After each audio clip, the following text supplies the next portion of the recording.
Okay, magandang umaga po sa ating lahat at patuloy nating sinubaybayan ang itong issue patungkol po dito kay Yusek Cabral, okay? So, mag-update tayo sa nangyari dito kay Yusek Cabral. Kasi importante po na nakasubaybay po tayo dito because ito kasi si Yusek Cabral, special ito eh. Special in the sense na involved siya sa flood control issue. So kailangan po nating malaman kung may foul play ba dito sa pangyayaring ito. Kailangan nating malaman kung ano ba talaga kasi marami po ang nagdududa. Okay? Ito yung una nating pag-uusapan. Itong ang nagsalita na po ang pamilya nitong si Yusek Cabral. Okay? Nagsalita na po yung pamilya. Mamaya itatalakay natin yan kung ano po yung sinabi ng pamilya ni Yusek Cabral. At heto rin, magre-react rin tayo dito sa medyo may kasablayan po itong reaction ni Senator Ping Lacson. Mamaya rin na, this is all about Yusek Cabral pa rin. Okay? At heto, patungkol pa rin sa pamilya nitong si Yossi Cabral. Magre-react rin tayo dito kasi meron pong nakapag-decide na po ang pamilya nitong si Yossi Cabral, which is nagre-react ang taong bayan kasi po public figure naman itong si Yossi Cabral, kailangan po nating gawin ang dapat gawin kahit sasabihin ng pamilya. Okay? Nirerespeto natin ang desisyon ng pamilya ng Yusek Cabral, pero the fact that she is a public figure and involved siya dito sa issue ng flood control, nananawagan po ang taong bayan na para sa hustisya po nitong nangyari kay Yusek Cabral, mas maganda if ma-autopsy. Okay, mamaya pag-usapan natin yan kasi yung pamilyang Yusek Cabral ayaw nilang ipa-autopsy itong si Yusek. Okay? At heto, marami po ang naggulat dito kay General Torre kasi po may bago ng posisyon itong si General Torre. Okay? Inappoint na siya ni Bongbong Marcos. Mamaya, abangan nyo kung ano ang posisyon ni Torre. At heto, last but not the least na ating pag-uusapan ay nag-comment na po itong si Senator Marcoleta sa programang Saganang Mamamayan sa Net25. Okay? So alamin natin, may makukuha tayong mga reaction at insights dito sa programang ito patungkol po kay Yusek Cabral. Okay? Excuse me po. So yun po ang mga pag-uusapan natin ngayong umaga na ito. Pero guys, bago ang lahat, bago natin ito ipagpatuloy, tulungan nyo po muna akong i-like at saka i-share itong ating video, itong ating vlog para kakalat ito sa taong bayan. Marami po ang makaalam sa nangyayari ngayon sa ating bansa, especially sa mundo ng politika. Okay? Like and share na ba lahat? And sa mga first time dito sa aking channel, sa Donmar TV, mag-subscribe na po kayo kasi libre lang po ang mag-subscribe, walang bayad yan. Okay? Libre lang yan. Updated ka pa sa ating mga balita kapag pindutin mo yung subscribe button dyan. Okay? So I hope nakasubscribe na lahat. So okay, unahin muna natin itong binalita ng Net25. Ito yung mga bagong developments po sa nangyari kay Jose Cabral. Lumagda ng waiver ang pamilya ni dating DPWH Undersecretary Maria Catalina Cabral na wag nang isailalim sa autopsy. Okay, desisyon ng pamilya ni Cabral, hindi na raw nila ipa-autopsy ang kanyang mga labi. Ito ay taliwas sa naunang pahayag ni Benguet Police Provincial Director, Police Colonel Lambert Suerte, na nagpasya umano ang pamilya na magpa-autopsy. Hindi ko lang alam bakit biglang nagbago ang desisyon ng pamilya ni Cabral. May nakikita ko sa comment section, baka binayaran yung pamilya para tumahimik na lang. Baka natakot rin ang pamilya. Tumahimik na lang yung pamilya. Mayroong mga ganong mga nakikita kong mga comment sa mga taong bayan. Okay? Ako, sa totoo lang, nung nakita ko yung mga comment na yun, sabi ko sa sarili ko, pwede. Posible. Okay? Posible po na natakot ang pamilya.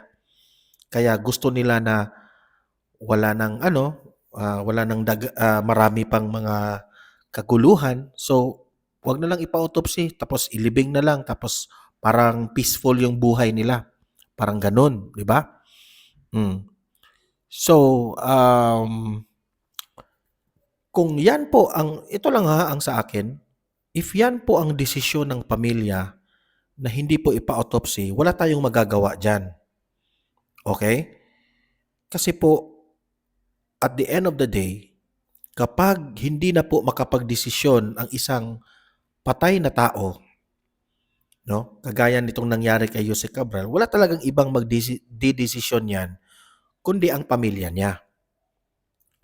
Pero ang sa akin lang, I hope I am correct and I am tama itong analysis ko na baka pwede po na mismo ang gobyerno po ay mag-decide kasi po hindi po biro, no? Kawawa naman po si Jose Cabral na kaagad nating magdidesisyon tayo na disgrasya yung nangyari. Walang foul play. When in fact, if ang taong bayan ay mananawagan na gusto po natin malaman ang katotohanan, wala naman sigurong mawawala kung i-autopsy natin, kung ma-prove natin na walang foul play. So, kung walang foul play, mas maganda. Pero kung merong foul play sa nangyari, so, ibig sabihin, dapat natin itong imbestigahan. Kasi po, hindi po biro. Involved po dito ang flood control. Tapos, hindi po natin pwedeng pabayaan po ang mga issues na nakabinbin doon sa kanyang laptop, na nandoon po lahat yung mga files. Okay? Nandoon po lahat yung mga files na dapat nating i-discuss, imbestigahan, at marami ang nagsasabi na kaya po nangyari itong kay Cabral because of pinatatahimik lang, no? Para hindi masangkot yung mga mastermind. So, ganun yung mga istorya. So, it's up to you kung yun na nga sa akin, no? I hope ang gobyerno ay gumawa ng paraan dito na ma-convince yung pamilya na kahit ganito po ang nangyari ay ma-autopsy para clear ang lahat para na lang sa taong bayan. Okay? So ayan, mag-comment po kayo kung anong masasabi nyo dito. Just react on the comment section. What are your thoughts about this issue? Okay? Punta naman tayo sa next natin. Etong si Senator Ping Lacson. Nag-react na po nga itong si Senator Lacson sa nangyari nitong si Jose Cabral. Okay? So, ito yung opinion ni Senator Ping. Unfortunate and tragic. Malaki sana ang maitutulong ni former Undersecretary Catalina Cabral sa pagbubunyak na lawak ng, alam na natin yon, no?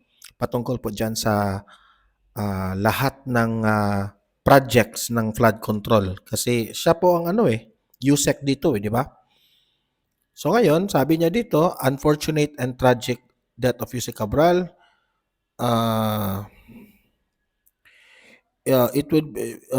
Undersecretary Cabral would end her life at a time when she could have significantly contributed to blowing wide open the extent of corruption, not only in flood control projects, but all other anomalies in the infrastructures program of TPWH. Excuse me. So, I don't know lang ha, pero the way I analyze the opinion of Senator Ping,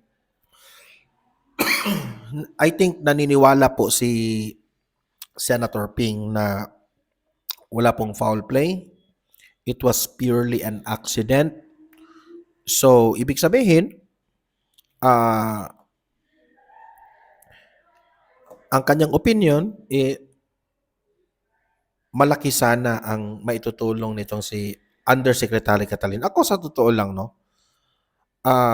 I would rather comment, kung ako, senador ako, I would rather comment na mananawagan ka na give a thorough investigation on the matter.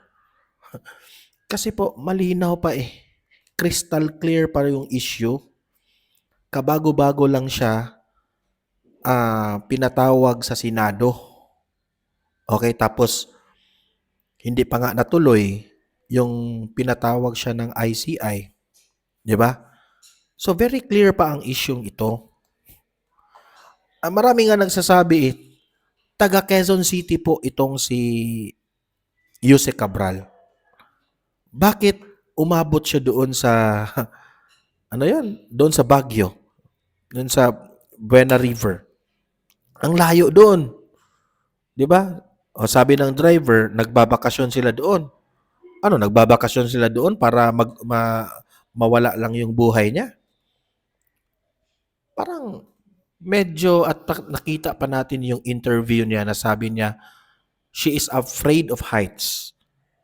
Tapos, parang inconsistent po sa mga statements ng sa driver na kusang loob na sinabi ni Yusek Cabral na dito muna ako.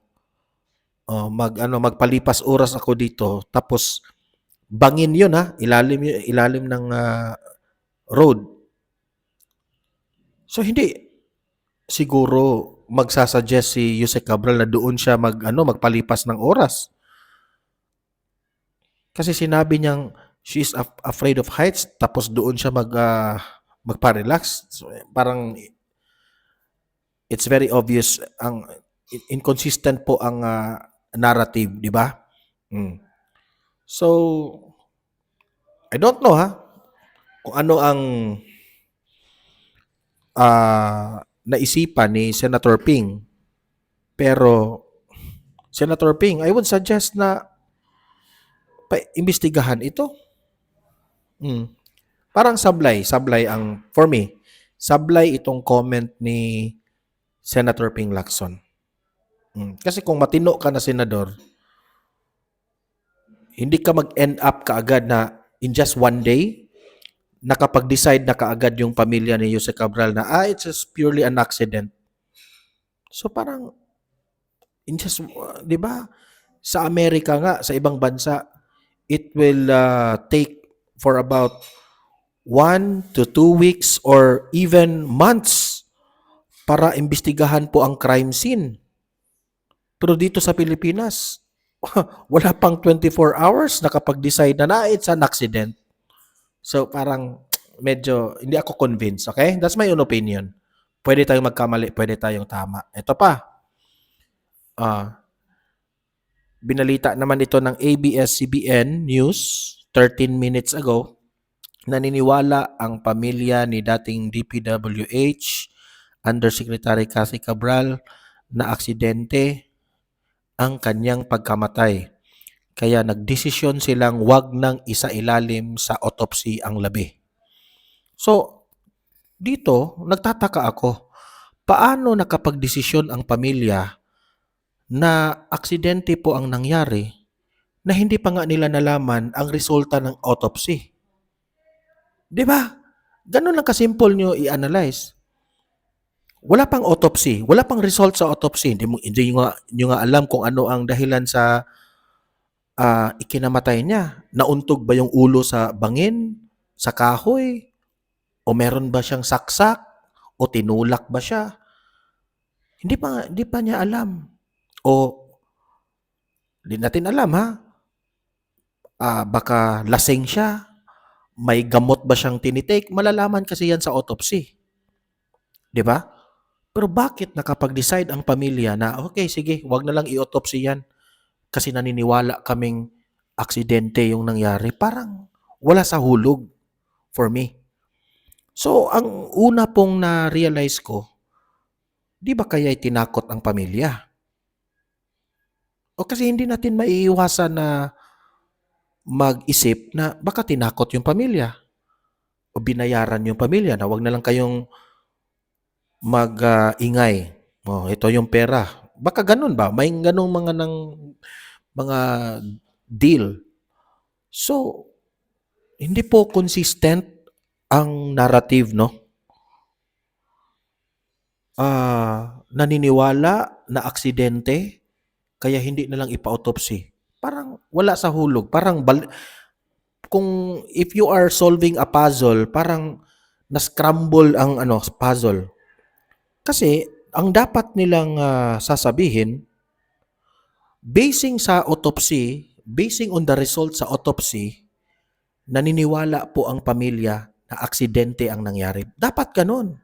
Dapat mo munang malaman yung autopsy bago ka makapag-decide na aksidente yung nangyari. Baliktad. I don't know what's the reason behind the decision of the family. Okay? So, sabi dito, ang headline is Cathy Cabral's family won't have her remains autopsied. Believes her death is accidental. Paano nila napaniwala yan? Naniniwala sila sa testimony ng driver na hindi nga alam ng driver kung ano ang nangyari sa 2 hours before the accident, di ba? Kaya nagpagasolina siya. Wala. Parang hindi ako makapag-isip na tama ang mga nangyayari, especially sa desisyon ng pamilya. Ito. Punta naman tayo dito sa nami-miss ninyong si General Torre. Nag-breaking news to kanina ha. General Torre nagbabalik. Itinalaga ni Pangulong Ferdinand R. Marcos Jr.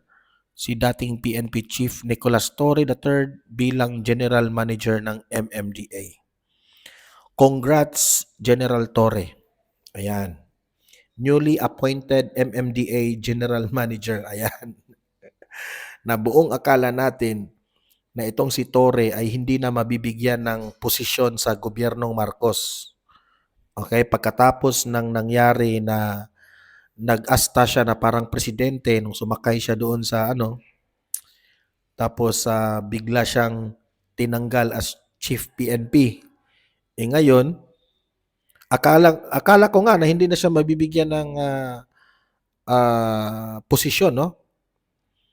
Pero ngayon, siguro nakadesisyon na si BBM na naawa siguro. Bigyan na lang natin ito ng posisyon kasi medyo hindi naman wala naman, tahimik naman si Torre after the incident happened, yung tinanggal siya bilang Chief PNP. So I don't know lang ha, wala pang official statement na tinanggap ni Torre yung posisyon. Wala pang official statement. Baka bukas meron na tinanggap ni Torre ang posisyon na ibinigay sa kanya ng presidente. Kapag tatanggapin ito ni Torre, Anong reaksyon natin dito? Bagay ba sa kanya ang MMDA? Sa tingin ko naman, no, kahit saan ito ilagay si Torre, basta work-related naman sa gawain ng mga pulis, I believe, no, he can perform well. Kilala naman natin itong taong to, istrikto, di ba? Yung pagka-istrikto mo, Torre, ayan, kung tatanggapin mo yung posisyon na yan, diyan mo matest yung pagka-strikto mo. Kasi ang daming mga pasaway na mga, kamote drivers diyan. Di ba? Tingnan natin. Tingnan natin yung tapang mo, Torre, kung uubra ba yan sa mga kamote drivers, kung uubra ba yan sa mga pasaway sa daanan. Kasi pagiging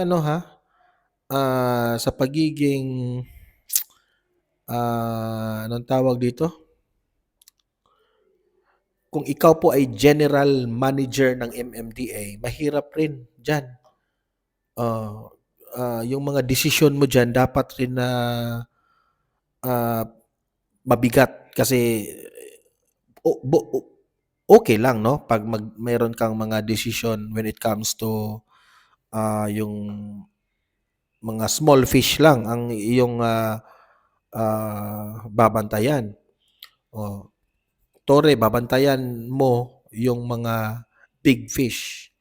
Example, yung mga magva-violate sa traffic, yung mga politicians na gagamit ng kapangyarihan nila para makaiwas sa traffic, gumamit ng wangwang. Diyan po, magagamit ka dyan, Torre. Huwag kang pumayag, ha? Huwag kang pumayag sa mga politicians na matigas yung ulo. Okay? Tingnan natin. Tingnan natin. Kasi si former President Duterte nga, di ba? Na-force mo na pinaakyat mo sa eroplano, di ba? How much more itong mga small fish? Tingnan natin. Tingnan natin kung uubra ba yung katapangan mo dyan. Okay, so heto. Pakinggan muna natin itong programa ng Net25, Sagana ng Mamamayan, with Senator Marcoleta. At kuna natin ng opinion, reaksyon, ang issue patungkol dito kay Jose Cabral. Okay? Ano bang pananaw ni Senator Marcoleta dito? Okay? Play. Ang ulat po dito ay nakita siya sa gilid ng Buwed River sa Cannon Road. Unay walang malay at hindi ho nagre-respond. Nakuha siya ng mga rumusponde na hating gabi. Nadala pa sa dineklaran patay ng doktor na si Gian Frances Salinas, 12:02 ng hating gabi. Ang driver naman po ni Cabral, ang pangalan ay Ricardio Muñoz Hernandez, siya ang huling kasama ni Cabral. At sa kanyang kwento, binabagtas po nila ang Cannon Road mula Baguio nang magsabi si Cabral na ibaba siya sa Purok Maramal, Sitio Camp 5 sa Barangay Camp 4 alas 3 ng hapon. Nagsabi niya ito na iwanan lang siya doon. Pero dalawang pangyayari to, Jen, ha? Una ay dumaan sila sa lugar. Oo. Bumaba sila, pero sinita sila ng pulis. Opo, pinalis kasi pinalis medyo sila. mapanganib daw po sa lugar na yun. Ang sabi ng driver, bumalik sila sa may malapit sa hotel, kumain, at nagpunta sa hotel. Bago bumalik ulit rito. Doon sa site, sa area pa rin yun. Ibig sabihin, dalawang beses sila pumunta. Oho. At yung sa second time, dito na nagpaiwan si Cabral. At sabi sa driver, balikan mo na lang ako. Nung pagbalik niya ng bandang alas 5 na ng hapon, hindi na niya makita si Cabral. Bumalik si Hernandez sa hotel kung saan sila naka-check-in. Wala din daw po doon eh. Kaya bumalik siya sa Cannon Road View Deck kung saan nandun ng Station 8 ng Baguio City Police Office. Humingi na siya ng tulong. Kasi gumabi na madilim na. At dahil dito tumulong po ang pulis sa paghahanap at doon nga po nakita, doon sa site, sa ibaba, 30 metro mula sa riverbank ang katawan po ni Cabral bandang alas 8 na po daw ito ng gabi. Hindi pa malinaw kung bakit inabot ng 4 na oras bago iniakyat ang katawan ni Cabral sa kalsada. Baka nahirapan. May mga report din na nagsasabi na nahulog si Cabral at ito ang sinusundan ng investigasyon sa ngayon. Ang Office of the Ombudsman ay nag-utos naman na lahat ng gadget, ibig sabihin mga cellphone o kung anumang computer, laptop, ay ingatan.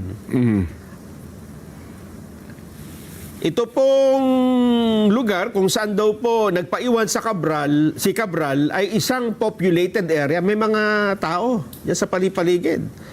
Malapit ito sa isang nasirang rock shed at sa rock netting project site na in-inspection ni Pangulong Bongbong Marcos noon kasama si Mayor Benamin Magalong. Iniugnay din si hindi na ito, background na ito eh. O yun po ang pangyayari. Sen. Oho. So yun. Pero ngayon kasi parang marami tuloy ang lumalabas ng mga balita kung ano talaga ang naging nangyari dito kay Yusek Cabral. Dahil nga sa mga pangyayaring ito, Sen. Oo. Pero base sa paglalahad mo, Nelson, parang gusto niya talagang pumunta sa lugar na yun eh. Bumalik pa eh. Opo. Una, tama ba yung sinabi mo na binawalan sila ng pulis sapagkat mapanganib yung lugar na yun? Oho. So, umalis nga. Opo. Tapos sabi mo, bumalik uli. So, ibig Bumalik sabihin, parang gusto niya pumunta talaga sa lugar na yun. Oho eh. Pangalawa, napansin ko, sabi na bagit mo kanina, bumalik yung driver para balikan siya, di ba? Opo. Kasi sabi ni, iwanan mo ko pero balikan mo rin ako. Oo nga, pero hindi ba niya hinintay na dapat tatawag? O, balikan mo na ako. Di ba dapat may... Ay, usually ganun ho eh. Hindi ba dapat tatawagan ka? O, balikan mo na ako rito. Nasaan ka na? Ang tagal-tagal mo naman. Ayun nga. Opo. So, bakit kagad bumalik yung driver nang wala pang pasabi? Mga isang oras daw po Isang ito. oras sa pagitan, nagpakarga daw siya ng gas eh, di ba? Yun ang mayroon pang istorya ng Oo ganun. nga, pero di ba karaniwan, hihintayin mo yung... Ito ha. Yan ang gusto ko kay Marcoleta. Marunong siyang mag-analyze ng mga posibleng senaryo. Di ba? Tanong.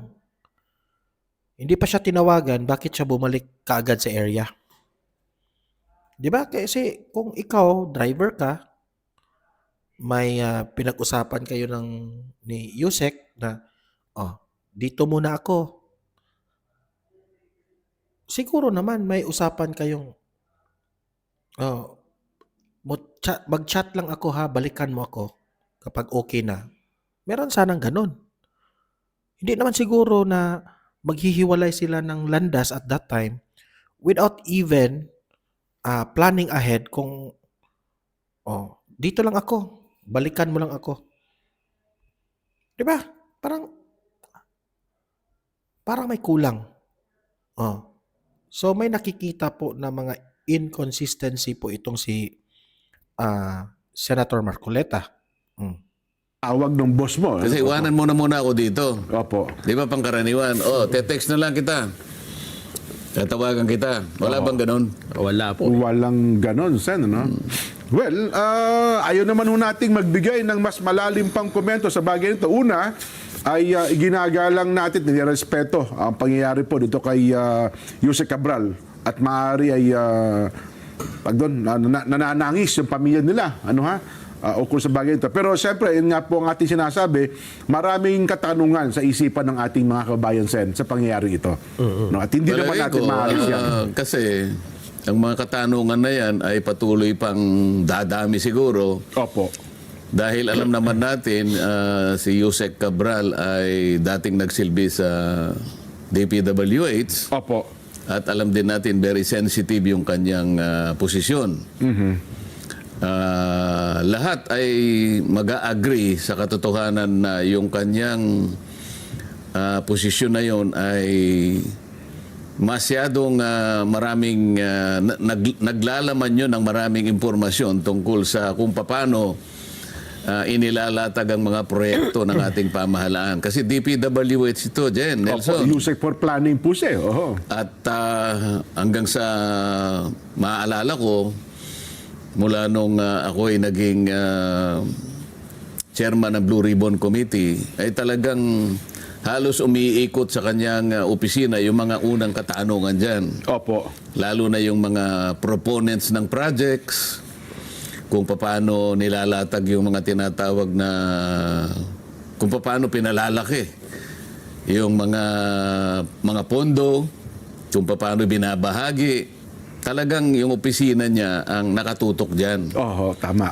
At maliban pa dun sa tinatawag nating mga applications. Siya yung umahawak kasi niyang mga applications. Ganun ho ba? Oho. So siya yung nakakaalam kung ano yung mga coordinates Yun. ng mga project. Oho. Kung talagang gugustuhin niya na sabihin kung nasaan Oho. ang mga coordinates ng lahat ng projects, lalong-lalo na yung pinag-uusapan noon na flood control, siya talaga ang bukod na opisinang nakakaalam ng lahat ng mga sensitibong impormasyon. Nasa opisina po niya yun, no? Ngayon, dahil nga sa kahalagahan ng opisina niya, nung kasagsagan na nagtatanungan tungkol dyan, ay nagbitiw nga siya. Oho. At mula doon ay wala namang masyadong ginawa na yung Blue Ribbon Committee. At marami nga nagtataka, ba't ganon? Oho. Oho. Gayong siya yung pinakamaraming nalalaman dyan, parang wala lang. Oho. Pagkatapos maraming nagsasabi na nakakuha ng mga impormasyon na maaaring makapagbigay ng kung ano-anong related na Oho. mga ibang tatalakayin at maaaring ma-involve yung maraming tao. Kaya siguro ngayon, kung mo nangyari yan, talagang aasahan mo na babango ng mas maraming tanong. Opo, maraming talagang tanong. Mas maraming tanong ngayon kaysa kasagutan. Oho. Nakakalungkot yung nangyari dyan. Ako, unang-una, dahil kakilala ko naman siya, sa trabaho ko sa Congress noon sa mababang kapulungan hanggang sa maging senador ako, may pagkakataon talaga na nagkakausap sa mga hearing. Opo. Kaya kilala ko naman siya ng personal. Ayun. Oh. Kaya hanggang sa ako'y maging Blue Ribbon Committee, nasama nga siya sa unang mga pagtatanong dahil nga sa sensitibong pwesto niya sa DPWH. Oho.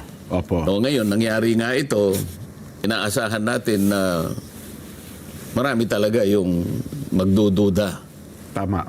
sa nangyari sa kanya.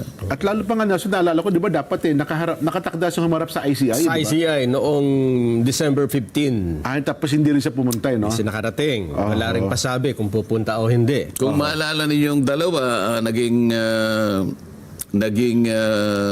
guest natin. Si Kong Lian Libiste po. Si Kong Lian, anak ng aking kumare. Opo.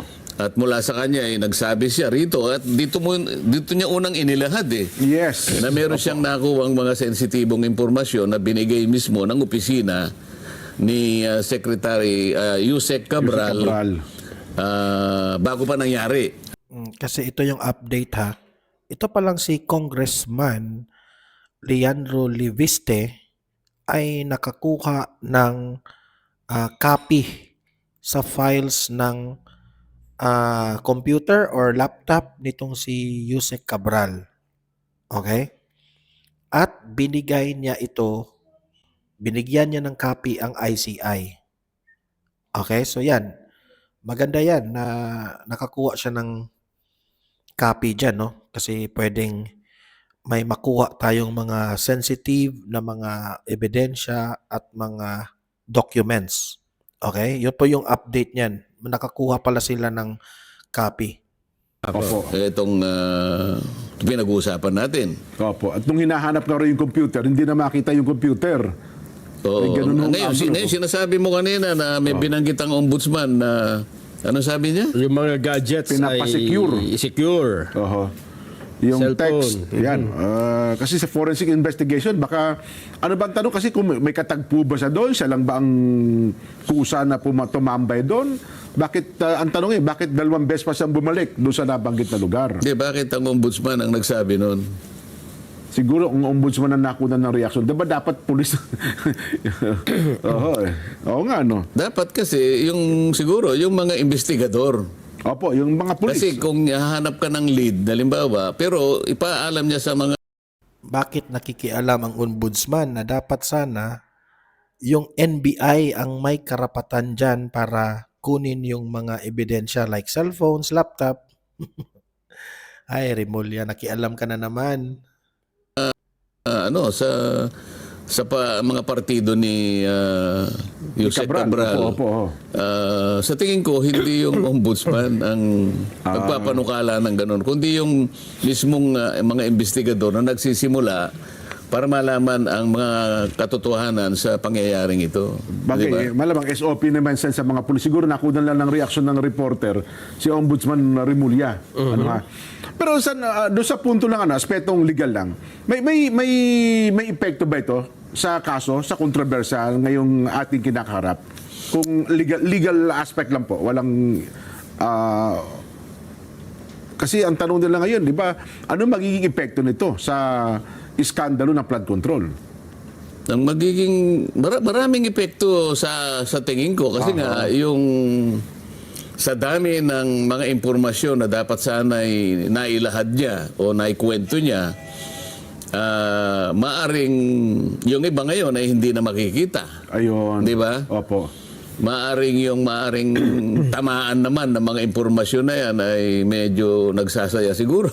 Ayun. Oho. Kaya kung tatanungin mo kung anong magiging epekto niyan, merong nalulungkot talaga, merong nagsasaya. May lihim pa na, tama kayo, Kasi sir. No? Opo. yung mga dapat na maibahagi, alang-alang dun sa ikalilinaw ng sino ba talaga ang nagpasimuno niyan, kagaya ng binabanggit natin dito, Opo. palagi nating binabanggit, sana sa lalong madaling panahon makita natin kung sino yung mga masterminds, hindi ba? Opo. Ngayon, isa sa epekto, baka mahirapan kung paano maituturo lahat yun, di ba? Aha. Dahil sa pagkawala Kung ni Jose tatanungin Cabral. mo ako, kasi simpleng-simple lang naman, mas maganda, maraming magkukwento, maraming mapagkukunan ng impormasyon, Opo. pero sa nangyaring ito, maaring mapigilan yung iba. Pero sa kasaysayan naman, kung minsan, mayroon tinatawag na yung twist of fate. Opo. Sa ibang pagkakataon, bigla na lang lilitaw naman yung mga ibang... kasi mag-iiwan naman ng bakas lahat Tsak po yun. Di ba? Oho. Ang ibig po sabihin ni Senator Marcoleta dito, sayang, no, na nawala itong si Yusek Cabral. Kasi ang dami pong pwedeng mabuking sa mga files, documents nitong si Yusek Cabral.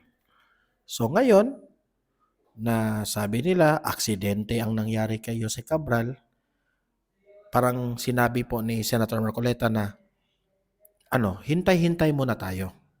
Kasi baka lang, merong twist na mangyari.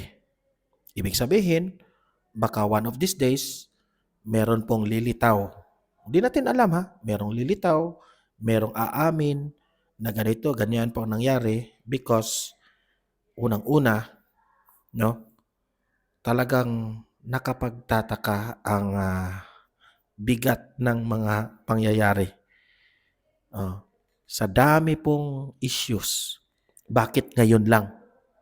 Bakit ngayon lang? Sabay pa, di ba? Kasi pwede pong irarason nila na nag-depression si Yusek Cabral sa sobrang daming problema na imbestigahan siya patungkol sa flood control. Okay? So, kayo, what are your thoughts? Ano ang sa tingin ninyo ang tunay na nangyari dito sa issue na ito? Ilatag nyo sa comment section. Okay? Paki-like, paki-share para kakalat ito sa taong bayan. At sa first time lang dito sa aking channel sa YouTube, mag-subscribe na po kayo para updated kayo lagi dito sa issue nitong si Yusek Cabral. Okay? So, ayan, see you in my next video. Have a great day. Have a great night. God bless po sa ating lahat. Mabuhay ang Pilipinas and God save the Philippines.